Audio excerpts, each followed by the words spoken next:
DGISPR lieutenant general Ahmad शरीफ चौधरी ने इंतहाई गैर मामूली प्रेस कॉन्फ्रेंस करते हुए इल्जाम लगाया कि पाकिस्तान को दरपेश बेशतर खतरात का महवर एक ऐसा शख्स है जो अपनी जात का कैदी बन चुका है। ये फर्द अपनी ख्वाहिशात और मुफादात को रियासत पाकिस्तान से बालातर समझता है और इसका ये तर्ज फिक्र मुल्क की कौमी सलामती के लिए वाज़ेह खतरा बनता जा रहा है। उन्होंने बानी PTI को चार्जशीट करते हुए कहा कि जेल में बैठा ज़हनी मरीज और उसके हवारी सुबह होते ही फौज के खिलाफ शुरू हो जाते हैं। क्या DGISPR की प्रेस कॉन्फ्रेंस किसी बड़े एक्शन की तरफ इशारा नहीं कर रही? इन तमाम इश्यूज के साथ साथ दीगर अहम मुल्की और आलमी खबरों पर तफसील से रोशनी डालेंगे नजम सेठी।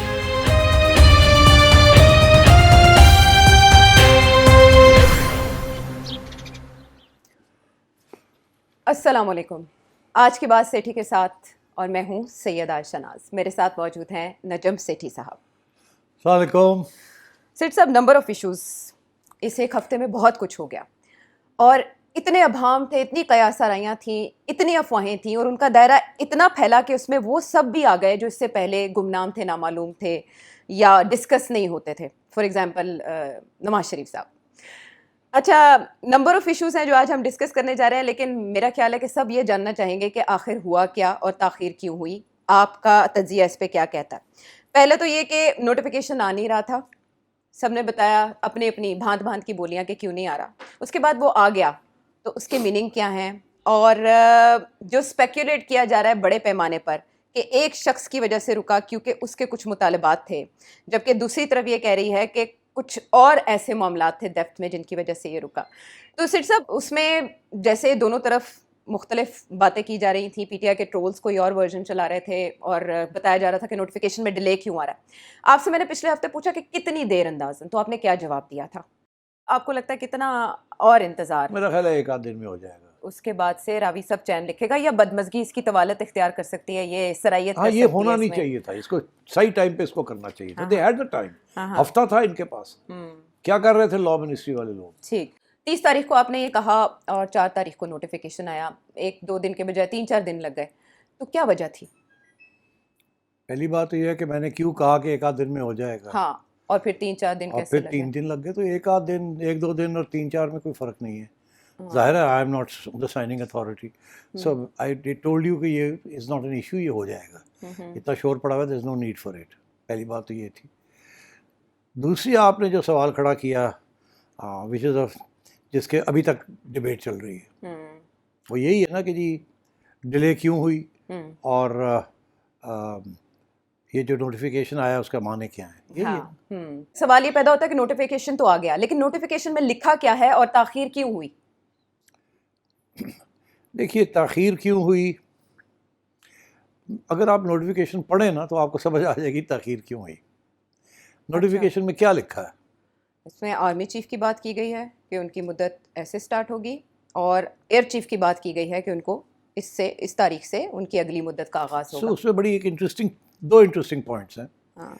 अगर आप उसकी तरफ तवज्जो दें तो फिर आप समझ जाएंगे बहुत सी बातें।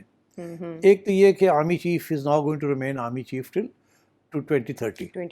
उनकी ही joined the service as chief, army chief in 22। तो उनको पहले 3 साल मिले जी, फिर उसके बाद उनको कहा गया कि 5 साल हो जाएंगे। जी। फिर अब ये कहा गया कि कंकरेंटली 5 साल चलेंगे फ्रॉम टुडेज डेट। तो इसका मतलब है इस तरीके से वो पहुंच गए हैं 2030 तक। एयर चीफ जो हैं उनकी अपॉइंटमेंट एज एयर चीफ हुई थी 2021 में, मेरा ख्याल है 2021 में जी।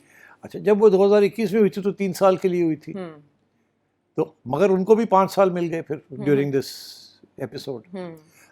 तो वो जब वो 2026 तक चले जाते हैं जी। अब उनको इस नोटिफिकेशन के तहत 2 साल और दे दिए हैं, तो 2028 से पहुंच जाते हैं। जी। नेवी चीफ का जिक्र नहीं है इस नोटिफिकेशन में नहीं है, ये जो 2 आए हैं हमारे सामने। हाँ, तो नेवी चीफ जो हैं वो 2023 में अपॉइंट हुए थे जी। और 3 साल के लिए हुए थे, मगर वो भी 5 साल हो गए थे। जी। उनको भी मिल गए थे 5 साल अमेंडमेंट के अंदर, कॉन्स्टिट्यूशनल अमेंडमेंट में। तो वो 2023 से 2028 तक पहुंच जाते हैं। तो अब नेवी चीफ और एयर चीफ 2028 पे पहुंच गए हैं और आर्मी चीफ जो है 2030 पे। जी। तो अब सूरत हाल ये है कि अगर एयर फोर्स चीफ को 2 साल एक्स्ट्रा ना देते अभी, तो वो 2026 पे ही फारग हो जाते। जी। बिकॉज नेवी चीफ को तो नॉर्मल रूटीन में ही वो 2028 में पहुंच गए हैं, तो इसलिए उनको दो साल दे देते। तो ये इसको भी सॉर्ट आउट करना था इस इशू को, तो ये भी इशू सॉर्ट आउट करने की ज़रूरत थी इसकी। जी। फिर मेरा ख्याल है there are some other issues जो कि सॉर्ट आउट करने थे। फॉर एग्जांपल कि CDF जब बन जाएगी जी। तो उसके बाद अपॉइंटमेंट स्ट्रेटेजिक कमांड की जी। वो करेंगे, तो recommendation on the prime army chief ही करेंगे, जी। मगर उनकी रिकमेंडेशन प्राइम मिनिस्टर पे पास जाएगी एंड सो ऑन। तो वो सवाल ये है कि जी वो किस फोर्स से होंगे एंड ये वो इस किस्म की चीज़ें। तो ये इंटरनल मैटर्स हैं स्ट्रेटजी और कमांड के। अपॉइंटमेंट्स जो होती हैं, जो आर्मी के अंदर होती हैं, वो इंटरनल मैटर्स होती हैं। वो फिर मेरा ख्याल है ये मामले जो हैं ये सॉर्ट आउट होंगे CDF के अंदर। जब ये सब इकट्ठे बैठेंगे ना, तो फिर ये फैसला होगा कि उसका हेड कौन बनेगा और इसका कौन होगा और क्या होगा, बिकॉज वो सारे रूल्स बनने हैं अभी। अभी तो एक सिर्फ नामी एक ऑर्गेनाइजेशन बन गई है ना, अभी ग्राउंड पे तो नहीं है, ओहदा तख्लीक अभी वो ग्राउंड पे रूल्स बनेंगे इसके कि ये कैसे चलेगा, क्या इसके पावर्स होंगे, क्या कंट्रोल्स होंगे डिफरेंट के, कैसे इंटरेक्शन होगा, ये सारी चीज़ें होने वाली हैं। तो मेरा ख्याल है इसके ऊपर भी कुछ डिस्कशंस चल रही होंगी कि भाई कैसे है कैसे नहीं, बिकॉज ये इतनी जल्दी सारा कुछ करना पड़ा है 27 के बाद, ये अमेंडमेंट जो बाद उसके बाद, तो ये वक्त लगता है इन चीज़ों के अंदर। ये जो तो यही था, इस किस्म की चीज़ थी। There was no contradiction, confrontation, ऐसी कोई चीज़ नहीं थी विद इन द फोर्सेस और between the civilians and the forces. Problem ये था कि क्योंकि ये प्रेशर था कि जल्दी से किया जाए इसको, टाइम इज़ रनिंग आउट, तो उसकी जो सारी निटी-ग्रिटी थी वो आपस में इतनी डिस्कशंस नहीं हुई थी विद इन द फोर्सेस, तो वो अब जाके हो रही हैं, कंसल्टेशंस होंगी, ये सब कुछ होगा, and then you will get answers to some of these problems. दूसरी बात ये है कि मेरा ख्याल है कि इस किस्म के जो नेशनल सिक्योरिटी इश्यूज होते हैं ना आयशा, वो पब्लिक में नहीं लाए जाते। बस ये काफ़ी है कि जी नोटिफिकेशन आ गया और ये सब कुछ हो गया। मेरा ख्याल है नोटिफिकेशन डिले इसलिए हो रहा था कि इनमें से कुछ ऐसे इश्यूज थे जो इंटरनली रिजॉल्व हो रहे थे।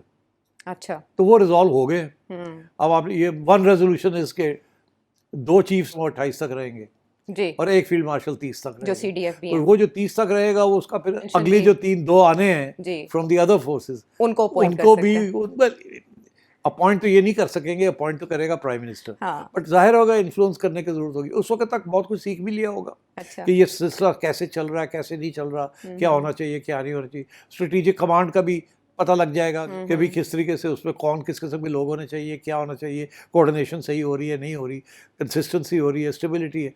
आई think this is a new thing, new platform, और ये बड़ा ऑन द ग्राउंड प्लेटफॉर्म होना। अच्छा। And it's going to be a very powerful platform. मेरे ख्याल आगे जो स्ट्रेटजी बननी है ना जी, वो सारी जो वॉर की स्ट्रेटजी है, सिक्योरिटी की स्ट्रेटजी है, वो यहीं बना करेगी, जॉइंट यहीं बनेगी। जॉइंट चीफ्स में ये नहीं होता था अनफॉर्चुनेटली। वहाँ बेसिकली कोई खास डिस्कशन वैसे नहीं होती थी। सा था ना वो। इट वाज जस्ट जैसे अंग्रेजी में कहते हैं सिनिक्योर, किसी को घर नहीं भेजना तो चले वहाँ भेज दें। वहाँ छोटी सी सेक्रेटेरिएट है, कोई सेरेमोनियल सा रोल है, और कभी कभी वो कबीना में भी जब वो नेशनल सिक्योरिटी के ऊपर इश्यूज होते हैं वो भी बैठ जाते थे और अपने 2 बिट्स वो भी बता देते हैं, मतलब real power lay somewhere else. तो I think this is going to be a far more effective platform and more hands on, and so I think इसलिए there were some issues about rules and responsibilities and interaction and nomination of people. तो ये चीज़ें चल रही थी। कोई इसमें nothing to be, कोई इसमें सिविलियन वर्सेस मिलिट्री कोई इशू ही नहीं था, nor was there an issue of military versus military. कोई ऐसी चीज़ नहीं थी। These are normal discussions, something new that happens. But हुआ ये कि प्रेशर बहुत पड़ गया, करे करे करे करे करे जल्दी करे जल्दी करे जल्दी करे। मगर आई थिंक अगर आप गौर से देखें तो इसी में नज़र आता है 21 to 28, 23 to 28 and 22 to 30. You can see के where how things have worked out. हाँ, कहाँ फिल आउट किया गया। अच्छा, ये आपने कहा कि ये काम हो रहा था जिसकी वजह से डिले था, तो ऐसे में फिर एक फेक नोटिफिकेशन आना और फिर उस पर ख़बर बन जाना, बहुत सी ऐसी चीज़ें हुई हैं जिन्होंने तक़वियत दी है कि सिविल मिलिट्री में कोई ना कोई तनाव ज़रूर है। नवाज शरीफ कोई डिमांड कर रहे हैं, वो अपना बंदा चाहते हैं इस पोजीशन पे, ये कहाँ से आई खबरें? ये जो बनाने वाले खबरें वही बनाते हैं, और कौन बनाता है? बगैर मुलाकात के, मतलब किसी को मुस्लिम लीग नून की तरफ से फीड किया गया, मुलाकात हुई कोई और कहा गया कि आप इस शख्स की बात करें। देखिए, 2 किस्म के स्पेकुलेशन होती है। एक वो होती है कि वेल मीनिंग पीपल जो कोई किसी के खिलाफ नहीं है, वो बैठ के इंटेलेक्चुअलाइज करते हैं। मैं एक दो ऐसे ग्रुप्स में हूँ जहाँ ये इतनी लंबी चौड़ी डिस्कशंस इंटेलेक्चुअल लेवल के ऊपर, ये भी हो सकता है, ये भी हो सकता है, ये भी, किसी के पास इन्फॉर्मेशन नहीं थी।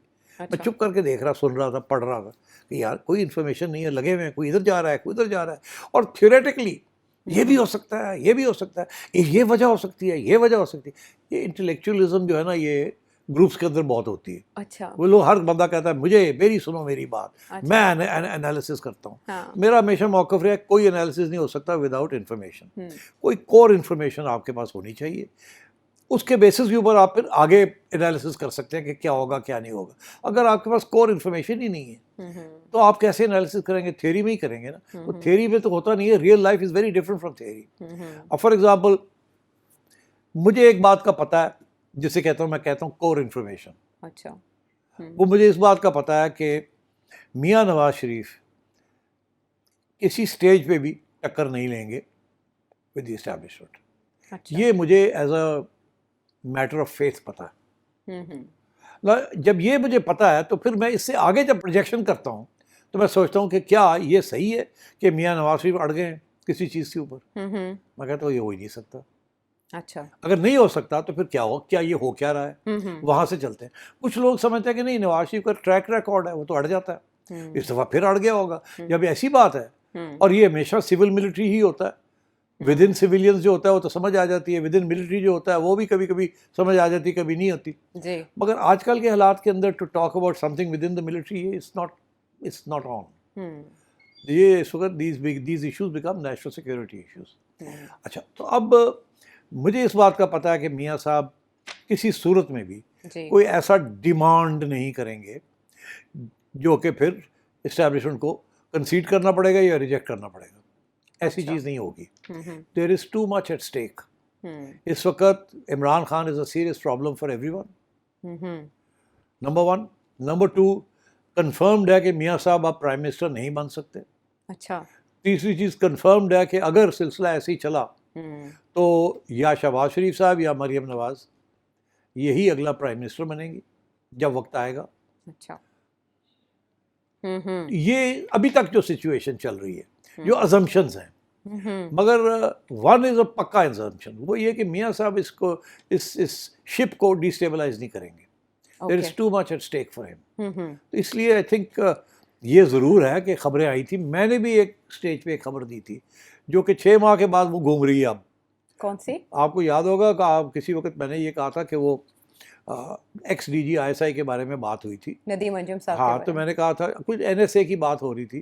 तो मैंने कहा कि हाँ वो कुछ अफवाहें चल रही हैं कि मियाँ साहब ये चाहते हैं कि नदीम अंजुम साहब जो हैं वो NSA रिटायरमेंट के बाद उनको NSA लगाया जाए। तो मैंने कहा मगर ये नहीं होगा, आई डोंट थिंक ये होगा। इससे ज़्यादा मैंने बात नहीं की थी। मेरा कहने का ये मतलब था आई डोंट थिंक ये होगा। क्यों? क्योंकि आर्मी चीफ नहीं चाहेंगे कि ये हो, और वही हुआ। फिर उन्होंने जब वक्त आया NSA लगाने का तो उन्होंने अपने DG ISI को ही NSA लगा दिया। आसिम मलिक साहब को लगा दिया, ठीक, because he is very comfortable with him and he played a major role in bringing Donald Trump online. तो ये तो इट मेड सेंस। मगर क्यों मियाँ साहब क्यों चाहते थे, या एक ख्वाहिश थी या रिक्वेस्ट थी कि कंसिडर कर लें नदीम अंजुम को भी, क्योंकि वो नज़र आए थे मियाँ साहब के घर बैठे हुए उनके साथ शादी ब्याह के मौके पे, और लोगों ने कहा यार ये एक्स DG ISI मियाँ साहब के साथ बैठे हुए हैं, इधर भी बैठे हुए हैं उधर भी बैठे हुए हैं, ये बड़े तल्लुकात हैं इनके, इसका मतलब है कि बड़े करीब हो गए हैं, इसका मतलब है कि मियाँ साहब पुश कर रहे हैं इसको। मैं ये समझता हूँ कि ख्वाहिश होती है कि यार अगर साड़ा बंदा जड़ा लग जाए तो कंफर्ट लेवल ज़्यादा होगा। मगर at the end of the day जब फैसला हुआ कि नहीं हमने किसी और को लगाना है, तो आई थिंक मियाँ साहब वुड हैव शक्ड हिज शोल्डर्स, और मैं तो कोशिश की थी वो नहीं होया था, नहीं होया। तो फिर कौन सी साइड प्रिवेल की इन शॉर्ट? तो ये इसलिए मैंने किसी स्टेज पे ये यकीन नहीं किया कि इसमें vice chief of army staff का कोई इशू है, DG ISI का कोई इशू है, या आगे जो स्ट्रेटेजिक कमांड का जो बंदा बनना है उसका कोई इशू है, या NSA का कोई इशू है। बिकॉज देखिए ना, आसिम मलिक साहब या वो रिटायर होके किसी फौजी फर्टिलाइजर या फौजी फाउंडेशन में चले जाएंगे, या वो NSA रहेंगे, he'll be reinstated as NSA। तो मतलब है कि मैंने ये कभी नहीं, it never mattered to me। मेरा हमेशा ये ख्याल था कि ये ऐसे इश्यूज हैं which are not matter for discussion, ये चीज लाइक फॉर एग्जांपल क्या हम डिस्कस करते हैं जब कोर कमांडर्स इधर से उधर होते हैं या प्रमोशंस होती हैं, क्या हम लोग बैठ के शुरू हो जाते हैं कि जी वो आयशा को मेजर जनरल से जनरल लगा दिया है, लेफ्टिनेंट जनरल बना दिया है, मगर सेठी को रहने दिया है, वो बाईपास हो गए हैं, हाँ। वो अब रिजाइन करेंगे या रहेंगे या उनको खुडे लाइन लगा दी, ये चीज़ें नहीं हम discuss, these are army's internal matters, ये कहीं भी नहीं होता है ऐसे। तो ये भी जो चीज़ें इस वक्त कुछ नई डेवलपमेंट्स हो रही हैं, these are all armed forces internal matters. और मैं आपको एक बात बता दूं, whatever the armed forces as a collective entity in sitting inside the CDF, जो भी वहाँ फैसले होंगे they will be acceptable to the civilians। उसमें किसी किस्म की तरार नहीं होगी, किसी किस्म की कोई इशू नहीं होगा। यानी आप समझते हैं कि सारा चाय की प्याली में तूफान था, कोई सिविल मिलिट्री ताल्लुकात में ऐसी दरार पैदा नहीं हुई इमरान खान साहब के दौर की तरह जो आज से 4-5 माह बाद रिफ्लेक्ट करे। बिल्कुल एग्जैक्टली, इसीलिए लोग इसको लेके बैठे हुए हैं हाँ। कि उनसे कोई गड़बड़ हो गई, 4 महीने लगणगे या 6 महीने लगणगे। ये मैं सुन रहा हूँ एनालिसिस कि जी बस अब तो हो गया कुछ ना कुछ, किसी न किसी स्टेज पे ये उभरेगा और फटेगा और ये होगा और वो होगा। I don't think so. But you said somebody has to pay the price। Law ministry में इसको हम समझें कि पहले चीज़ें नहीं देखी गई और एंड टाइम पे देखी गई। नवंबर का तो सबको पता था कि क्या होना मेरा जा अब रहा है। ख्याल है कि somebody has to pay the price। I thought कि इस वक्त के शायद लॉ मिनिस्ट्री की तरफ से कोई कोताही हुई है in drafting some of these things, but my information is that they were waiting for अच्छा। the information कि क्या करना है। तो फिर जब उनको बता दिया ऐसे करे तो उन्होंने कर दिया। चले ठीक। इसीलिए आपका ख्याल है कि शहबाज शरीफ साहब लंदन बैठे हुए थे, मौजे कर रहे थे, हाइड पार्क में Chill वॉक कर थे। रहे थे, हाँ जी, और अच्छे अच्छे खाने खा रहे थे और not a worry in the world. ठीक है। आपका ख्याल है कि इस किस्म की कोई चीज़ होती तो वो लंदन जाके बैठ जाते? यहाँ तो होता ना बैठ कि नहीं मियाँ सकते साहब, थे। बड़े मियाँ साहब भी वहाँ बैठे होते और खुसफुस कर रहे होते, कंस्पिरेसीज हो रही होती, तो फिर तो वो मियाँ साहब ऐसे बैठे ने और शहबाज साहब अकेले हैं वहाँ। जी। तो मतलब है कि कोई साजिश तो नहीं हो रही थी ना।